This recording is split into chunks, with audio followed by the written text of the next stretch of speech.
So the topic that we wanted to talk about is what I kind of fondly call looking beyond wipe check as you build your intelligent solution or AI solution. So why why is validation important? Why is wipe check not okay? So think about the conversation we are having right now, right? That when you're chatting with some kind of a bot, some kind of an agent, you put in a query and gives you a response. And sometimes that response is okay, sometimes that is not, and you can still iterate with it, right? But think about more and more we're starting to rely on these models to be the kind of engine, to be the business logic, right? So we're not hard coding business logic anymore. We're rather saying, prompting the model, saying, hey, your task is to do this, right? And I expect you to do this every single time. There we can't apply white check as an eval anymore, right? We have to build more formal eval and validation framework around it, right? So that's what this conversation is all about. So the point is that we need to move away from kind of white check and move to a more rigorous DevOps evals for AI solution or Gen AI solution, right? And when we think about AI solution, remember, the LLM is only a small part.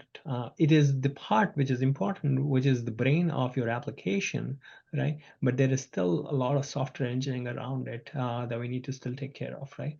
So always kind of think through that to remember that. Now, an important kind of just slide, like what's the vibe check trap, as I call it, is a lot of folks have tried to build these solutions and have gone wrong in some of the early days as well, right? And this is kind of stark reminder that when we put these or even traditional software out, right, there is your brand is behind it, right? So as we build these new age AI solutions, we need to keep in mind that hey, our brand, our kind of loyalty of our customer, all of that is at stake, and we want to make sure that every time we deploy something, it's robust and again, it's rigorous and has been tested and just not wipe checked. So one of the things that again, even talking to customers, I see a lot is when we're talking about Gen AI, and especially, and this is not about consumer-facing Gen AI, so Chat GPTs and Copilots and Claudes of the world. This is about building solutions using Gen AI as the brain, as the engine, as the business logic to do something, right? So when we think about these solutions, there's a lot of conversation around, hey, hallucination is an issue, and it indeed is an issue and can go wrong at times, right? So there's obviously a lot of attention for the right reason. Safety definitely is an issue. A lot of financial customers or customers in the regulated industry are concerned about it. Privacy of customers. Customers are concerned about, hey, who's using my data? How's my data being used? Is somebody training on my data? And so on and so forth, right? So that's important. So these are some of the dimensions that get a lot of attention, right? Some of the things that we're not thinking about as much, right? But folks who are building AI solutions with Gen AI should be thinking deeply about is prompt injection attacks or new vectors of attacks, right? As these models become more intelligent, new vectors of attack open up. And I mentioned prompt injection as one of the vectors where uh, you have all the right intention as you're building this business logic with Gen AI, right? But all of the content that's flowing into your system, you have no control over that content. Right? Now, if that content is infected, right, that can circumvent the goals of your system. An example could be you build some kind of a summarization capability for your chatbot, or somebody's uploading a receipt to your website and asking for a return or whatnot, right? So while you control the goals of the chatbot and you've kind of guardrailed it and you've kind of red teamed it, all of that is fine. But if an external content comes in which is infected or has a nefarious goal, that can kind of bypass sometimes your original goal, right? So that's prompt injection attack. And again, less conversation happens on that. Uh, Cost and latency also, I see less conversation. Again, people want to go with the biggest and baddest model, and that absolutely is the right strategy when you're prototyping it. But when you want to go beyond that, right, you want to deploy something into production, now you have to think about latency. Bigger models, higher latency, higher cost as well, right? So the question that we need to be asking at that point of time is it financially viable to roll out a product which is summarizing something using the biggest, baddest model, for example, right? So those considerations are important. And the other thing that we don't think about is the drift, right? the underlying models are constantly changing. Even if you are still on 4.1 or 4.0 or whatnot model, OpenAI, if you're using OpenAI, but even if you are using Gemini or whatnot, the companies constantly change the model. So we had this incident with, I think, 4.1 version where it was rolled back. OpenAI rolled back that model and they updated the model. So the underlying model, even if the version stays the same, is constantly changing, right? So over a period of time, it can introduce drifts or biases or behaviors that you did not validate for or check for, right? So again, that's an important vector, which I, again, don't see a lot of conversation on. Moving on, this was the Microsoft Work Index kind of report recently published, I think published earlier this month or last month, which talks about the journey of agentic systems or just intelligent systems, right? So the phase one is, and most of the last 2 years, we've been living in this phase one age where a human is working with an AI assistant. A lot of that conversation that we had today, except probably deep research, is all focused around human working with an intelligent assistant. You're asking a question, giving it a goal, and it's coming back and answering your question. You're taking that and doing something else with it, right? Most of our AI conversation is there. The second phase is human working with agent teams, right? Deep research is a good example, right? That under the hood, even though we see it as part of the same ChatGPT offering, but when you throw in a prompt, there are multiple agents working together, as Paul was saying. Hey, somebody trying to, or one agent, for example, trying to understand the intent based on this question. What is the follow-up question that I should be asking to elicit more information? What are the resources that I should be searching? That might be another agent.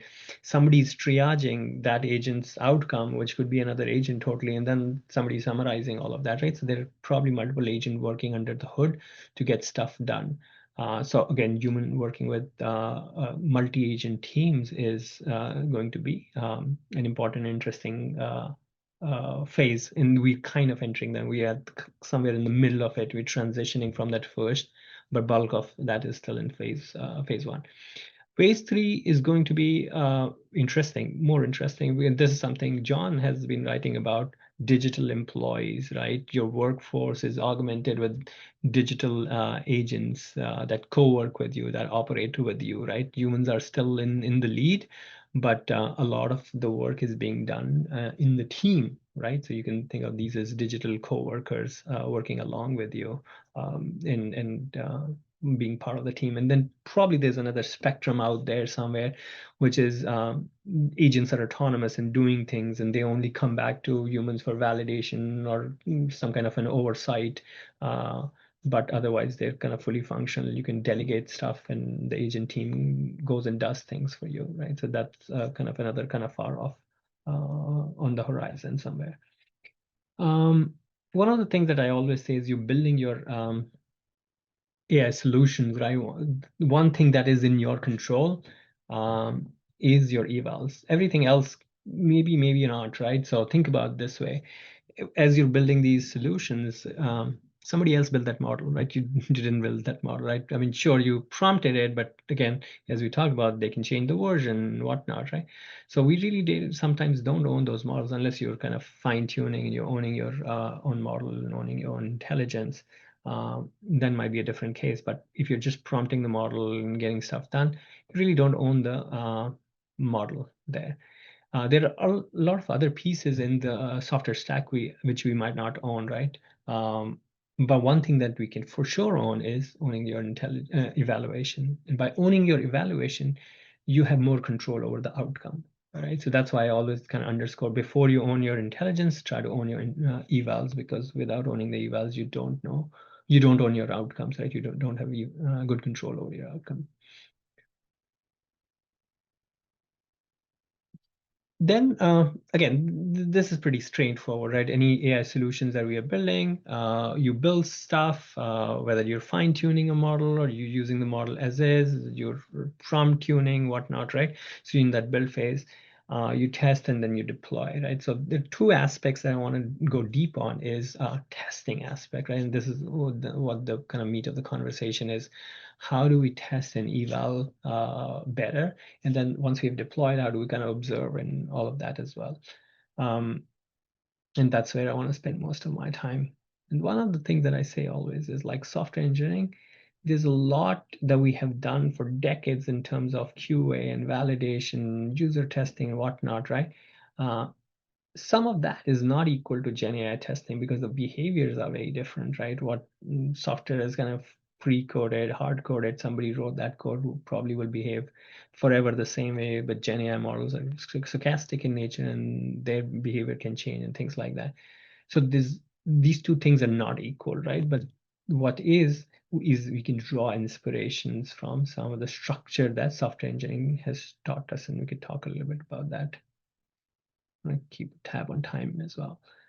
So for reasons why software engineering and GenAI are not equal is software engineering and testing is deterministic in nature. You give an input, you expect the same output, and that's how we've always kind of curated our test case, input, output, the same. And again, over a period of time, something breaks, and there is probably a regression right there. But otherwise, that's always the same. GenAI testing stochastic in nature. You give the same input, you probably get slightly different answer. You could test it yourself. If you throw the same question, ChatGPT, you might get slightly different answers. Now, if you are replacing that logic with hard-coded code or business logic, otherwise, now you might expect slightly different answers every time. How do you deal with that, right? Grading is pass or fail in a testing scenario, and in GenAI, it might or might not be pass or fail. It could be a graded output, right? So how do you kind of eval that, right? I mean, there is no binary way of saying yes or no, right? Fixed schema in input output, but in case of GenAI testing, might be more open-ended outputs. You might be summarizing something, you're extracting something and throwing elsewhere, or you're aggregating something and then creating a summary or whatnot, right? So the outputs are more open-ended as versus what software systems have done. And coverage is also binary, right? I mean, we always do like what is the pass percentage of your test set, right? That's what coverage is in software engineering. But in case of GenAI, it is more context sensitive. Is it like, is the tone right? Is kind of formatting right? Is the temperature right? All stuff like that. And then finally, evaluation is binary, and evaluation is kind of nuanced in case of GenAI. So as we are building these AI kind of first solutions, AI ops kind of becomes fundamental, right? And the first thing to do is, or that we are doing is we are moving beyond rules, right? So we're not hard coding business logic anymore. We kind of explaining the business logic to, hey, given this, do this. If this is a scenario, then this is what we expect.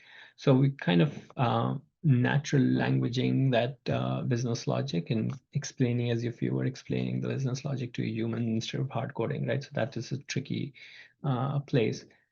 The thing that we can do better, and I always say this, right? How do you trust the person, right? I mean, you observe their behavior and see consistency in the behavior, and thus you kind of say, okay, over a period of time, I can trust this person because they're showing consistent behavior, right? So one of the things that is interesting is observability of a model or an intelligent system's behavior. And this observability continues when you deploy something in the real world, right? Well, how is it behaving in the real world when it's out of the test environment? I mean, there have been papers that model under testing and validation and build time behave slightly differently versus when they go out in the real world, because they can be hideous goals sometimes in the model, right? There have been some papers about that as well. So again, those are things that we need to be aware. And most importantly, right, we got to be more outcome driven. Is it generating the right outcome, right? Are we getting the right desired outcomes or not, and things like that. So quick kind of validation workflow is you kind of build a prompt, you give an instruction mostly to the model, create a data set, and then create evals around it. And I'll talk a little bit more about evals later. But most importantly is your data set curation, right? We don't own the model, we have not created the model, but at least we can figure out what is the data set for my given scenario or the situation, right? And then how are we going to eval, and we'll talk more about that. You kind of batch execute all of this, let the LLM kind of calls happen, and then observe the test results, and then you continue this cycle of fine tuning your model. All of this, by the way, is design time, right? And we'll have to figure out something at runtime is how do you observe the behavior at runtime as well. But again, this is something that we can do at design time. Now, what are the scenarios that we would employ something like this? So when you're doing prompt selection, right? As you're building GenAI based things, again, prompts are cheaper, right? It's much cheaper than code because again, code, you have to write business logic, some software engineers doing this. Prompts, I mean, these are natural language instructions, right? A lot of, at least in our world, right, data scientists have started writing these prompts, right, or large prompts, meta prompts, and things like that, right? And then they have created formal techniques of selecting which is the right meta prompt for the given task. So a lot of emphasis on prompt selection. Then comes model, right? I mean, Paul was saying there are 7 or 8 different models in ChatGPT. How do I select the right model? That problem for business solutions is even larger because you're not limited to OpenAI models. There are Gemini models, there are Anthropic models, and whatnot models, right? How do I pick the right model? So again, some of this validation framework comes into place when you are doing model selection as well. And then obviously accuracy test of is it behaving well, and then regression test, is it behaving well over time along with changes. So let's say you had prompt A running and everything was fine. Some point of time you realize that there's a drift and I want to come and update it, and you have prompt A.1 version or A.2 version, whatnot, right? Is it now regressing? Has it, instead of fixing something which probably it has fixed because you validated that, has it broken something else, right? How do you know that? We'll have to perform some regression testing, right? So those are the situations where you can bring some of this testing into play. And again, we talked a little bit about this. There's 3 pillars to it. Your test data setup. Now that can be labeled data set or non-labeled data set, and we can talk about that if you want. But most importantly, there has to be a framework which allows you to batch test, and then you bring along your evals to kind of validate that. Now, these grading methodologies are also kind of, there's a spectrum over there, right? So there is structured output, there is open-ended output. So there's a combination of things. So for example, if you have a labeled data set, to say, for example, given this email, it's class A, given this other email, it's class B, right? So if you have labeled data set like that, then you can kind of create more rule-based checks, right? If input is A, class A, input B, class C, whatnot, right? You could do something like rule-based checks. Other cases where it is more creative output, you might use model as a judge or LLM as a judge prompt, right? Where you're looking at coherence and consistency of the output, relevance of the output to input data and things like that, right? So that can be a thing. You could also have more, I mean, instead of just, let's say, classification, if there are other scenarios, right, which also create output, but you have labels for them, right, then you can do similarity score, right? Given this input, here is my ideal summary, right? So then you can compare 2 summaries and see if it is generating the right summary or not, and things like that. And then lastly, you can also use what we call consensus voting or majority voting, right? You can have the same request go to multiple models or multiple instance of the models, right? Because again, these are stateless calls. So if you send the same input to multiple model instances, then you can take a majority vote and see how confident are you about this prediction, thus make a decision. I'm going to speed run this slide and just share this, and then I can take some questions. So last slide, what we're talking about is spot check is like I put something, I get the response, and I can do wipe check on it, right? That is good for development while you're in the development cycle of figuring out what are you on the right track or not. As you start to kind of make it component level and you feel more confident, you ought to do batch testing or unit testing, which we were talking about. When you bring these things together, multiple smaller components, prompts coming together and creating a larger solution, you now have to do integration testing. So agent testing, multi-agent systems will come into play. And the 2 things that we did not talk, and we could probably have a conversation different time, is adversarial testing. How would you safeguard this when somebody's trying to break in to the system, right? How robust and safe it is. And then finally figuring out responsible AI testing. Is it unbiased responses? Is it fair? Is it compliant? And is it following all the laws and regulations that it needs to follow? So there's a lot that needs to happen in systematic evaluation of Gen AI systems. I'm going to pause and see if people have questions.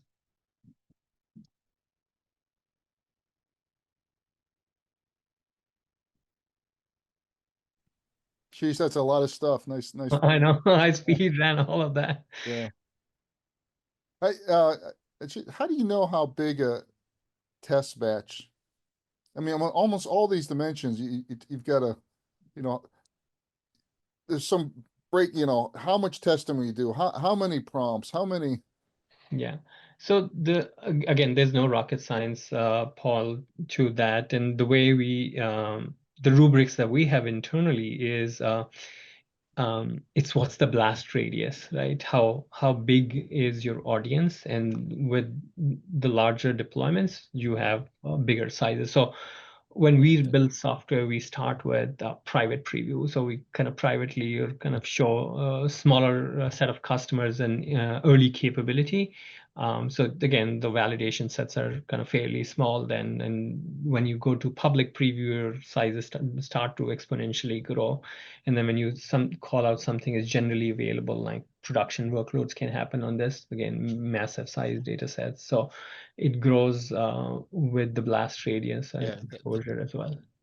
I'll jump in because I worked with Ashish on some of this. So the biggest thing, right, when he talks about blast radius, when the Azure AI guys were doing stuff, they had to be thinking much more broadly than us when we were talking about our business apps in Power Platform, right? Because they have anything can come, we can filter.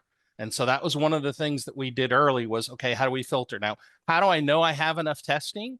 I think that comes with honestly, because it's such a new area, you need a bunch of experts. And Ashish was one of the biggest ones, would look through the tests and go, I think this is missing. But the other thing, like any good tester would think about, how do I break up the problem? Do I break it up in prompt, response? How do I assign data sets? Each of those can be tested separately. So the more you separate, the better. And then the other thing I'd say with all of this that Ashish has been hinting in, but make sure this clear is you should have your tests running to some degree as part of your live site. Because, for example, I'll use the example he gave where they changed the model. You should be able to detect that the model got changed and kick something off that runs a bunch of other validation in the background. Don't stop your system, but at least I know something changed on the back end. Let me run a bunch of stuff. That's great. Thank you, John. Go ahead, Calvin. Hey, Ashish, just a quick question. I know a lot of these, this was kind of geared more towards the development end, if you're a software developer. Yep. I'm just curious if there's any applicability if like I'm a user in terms of this evaluation kind of methodology as you're describing. I'm not necessarily developing software, but a lot of the principles are so good. Is there a crossover for if you're more of a user to, again, apply some of these? Yeah. And so thanks for a good question, actually, right? I mean, we've seen several cases where hallucination has gone wrong for people, right? And I think somebody else was saying earlier on the call as well that they take output of one model and feed it into another model and then bring back and collate. So what they're kind of trying to do in a brute force way is some kind of consensus mechanism or majority voting, right? So again, I think Paul does this all the time, right? That you'll take a prompt probably and throw it to 2 bots or 3 bots, right? And see what they come up with. Maybe take that and aggregate it, and it's more comprehensive, more consistent pieces of it can be taken and summarized, right? So that majority voting, that consensus kind of paradigm is actually very relevant to consumers as well. If you're doing something which is high value and you want to make sure that this is accurate and not made up. Just one question. I can go 5 more minutes. One question I have. I mean, how do we think about applications that have low tolerance for variability? So for instance, I think if you're doing a recommender on a consumer site and you get it wrong, who cares? If you're building one of these multiple agent systems that's giving recommendations for healthcare insurance or what your deductible are, and you've got models changing, you got multiple models here. I mean, there's almost too many variables that make that thing, and we got built-in drift. I mean, I don't want I want to get an open source model and lock that thing down. I don't want to be having OpenAI and changing that API model all the time. How do you think about the variability on that, or is it or you deal with the variability at the model level and you try to test it out, or inspect it out before an output comes out? Does my question make sense? Yeah, makes sense. And again, that is a concern that most of the regulated industries have, right? Financial customers are absolutely paranoid about it in the way that they kind of stage gating or slightly away from production deployments is for that reason. Remember, the traditional model used to have something called confidence score. So every time it predicts something, it'll give you a confidence score, right? And that confidence score is kind of the distribution of the probability of that prediction. With GenAI models, they don't give out a confidence score. And even if you ask them, like, what's your confidence score on a prediction, it'll make up a number and you can't trust that number, right? So that's where we'll have to kind of build another layer on top of it, right? Again, majority voting could be another thing where you say, hey, same request goes to 5 instances and I get some response and I can take kind of whatever is the majority vote. LLM is a judge, right? So you can also have scenarios where a prediction is coming out, another LLM is judging it, and you can codify the logic for what good or bad looks like in this other LLM, which is independent of this other LLM's call. So there's a second observer on top of it sitting.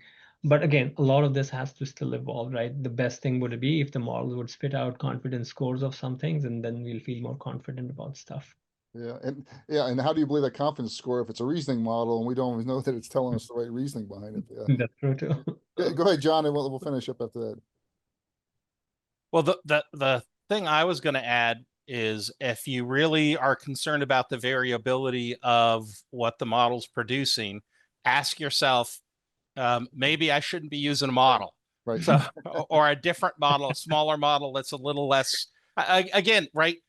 If people are going to die, I'm going to question whether I want to use the model. Yeah. If people aren't going to die, I might be less concerned. Yeah, absolutely. John? The one thing to add to what John was saying as well, right? I mean, you don't have to, because he mentioned small model, you don't have to pick the beefiest model to do something, because again, there's costs associated with it, there's latency and other, again, larger models are heavier. Again, they might have other issues as well, right? So with smaller models, what you can do is you can get much cheaper kind of cost for the call, and you can stack up those calls, right? So if you're doing majority voting, some people say, hey, can I use a 4.0? I'm saying you're better off using a 4.0 mini and make 10 4.0 mini calls, right? Which is still equivalent to one 4.0 call. Based on those 10 calls, you can now aggregate the score and you will see, are you more confident about that outcome or not? Was it consistent across those 10 calls, for example? David? David, last question and take us home.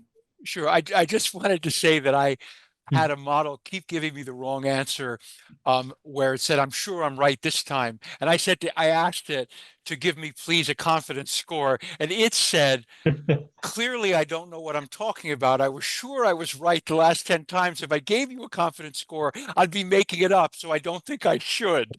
I thought that was very sweet. Well, wonderful. Ashish, thank you very much. And John Evans, thanks for your contributions as well. And everyone, let's keep the learning going. And next week we're off, so we'll see everyone in 2 weeks.